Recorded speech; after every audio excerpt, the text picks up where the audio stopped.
Hi, this is Mrs. Balestri. I am the Service Learning Coordinator here at Andrew High School, and I'm going to give a presentation on how to locate and access the Canvas Service Learning page, which is community service. So the page you're looking at right now is the D230 homepage. So that's your first step. Go to the d230.org homepage, and for students or staff, you're going to click on whatever category you fall under, and I'm going to use student tools here.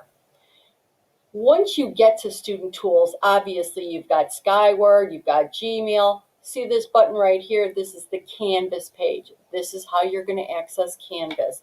For students, you're going to put in your ID number only. I'm going to use my credentials. And then you're going to put in your password that you use for your school access. I'm going to use mine. And you're going to log in. Now, once you get to your dashboard, up at the top, students, you might have a link up here, or even teachers that say you have not accepted my access page yet. You need to hit the access so that you're going to come up with this in your dashboard. It's Andrew Service Learning 2020. You click on that, and that's going to get you right into community service learning. Okay, so your page is going to look like this. I may have different buttons over here and different buttons over here, but yours is going to look just like this. Paperwork and verification is the contract and where you can verify your paperwork back to me so I can input your service hours. So once you click on that, I'm going to show you the links of how you can get to your contract. Right here, open it up. This is your contract that you would see on a normal basis. This is what I used to hand out to you on a regular basis. Okay, so when you print this out, you will need to fill this out completely, okay, including your name, ID, where you're going, the address, the contact person's name, telephone number. Here is where it all takes place from the site person who's going to verify your hours. They're going to put in the date you were there, time in, time out. They're going to sign off on it. Here is where they're going to sign off at the very end. So if you only go one time, they could sign it here. They should sign it here, date it, put your total hours there. If you go several days in a row, obviously that's why you have a timesheet. Once they're all done, they sign it, they date it, they put your total hours there, okay? That's the page that I need to have no matter what, no matter where you're going. All right, let me close that. The next thing you're going to see is the online verification form. I'm clicking on that because this is where you're going to go. Once you've done the project and you're all finished, you're going to go to this tab so that you could fill out the Google form and submit it to me so I can enter your service hours. So this is the verification.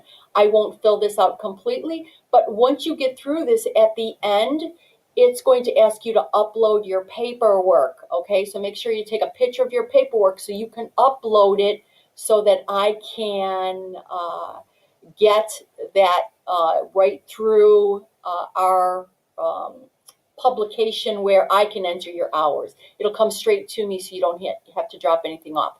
I'm going to go back to this home page, and I'm going to click on weekly project list. That's this one right here.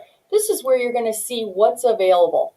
I update this daily, weekly, sometimes hourly, and you're going to see this is the paperwork that I used to pass out, and it's going to have all of the details on here of everything that's available. Here's something I just put on here on January 26th, okay? But everything will tell you exactly what you need in order to get your service hours done. So it's going to have all the details. It'll tell you exactly what you need to do. If you need to contact somebody, it's going to have all the details in there. So this is a pretty important page. You should be looking at this every day because I change it all the time. If you still need service hours or you want to get to 100, make sure you look at the weekly project list, okay? We're going to go back up here to the home page, and we're going to take a look at the next tab, which is ongoing service opportunities. Ongoing service opportunities are things that it'll take you right to the website. So let's say you want to work at, or you want to give blood, let's say. Here's the blood donation center. This is going to take you right to their website. Okay, so that's where you can actually go and log in and get yourself set up to donate blood. So that's what ongoing service opportunities is. I'm going to go back to the home page. If you have questions about community service, there's a frequently asked questions. Here's the district policy, and this is in your handbook, and it's word for word right out of your handbook. And here's some things about approved sites. Students will ask me all the time, can I work in my mother's office building? Most likely not. You should always contact me first before you do anything, just in case you're not quite sure, because you don't want to go out and do 100 hours and then I come back and say to you, I'm sorry, but that doesn't fall under the district's policies that they've put in place. So as you'll see on here, we are working with the animal shelters, we're working with the museums, the libraries, the park districts, the retirement homes, and you can go through here and see some of these things. But if there's ever a question about it, please email me, let me know. There's never handling of any money. You cannot solicit of any kind of funds of any kind. You can't go door to door. Again, if you have any questions, you need to reach out to me. Again, this is the page you need to get to.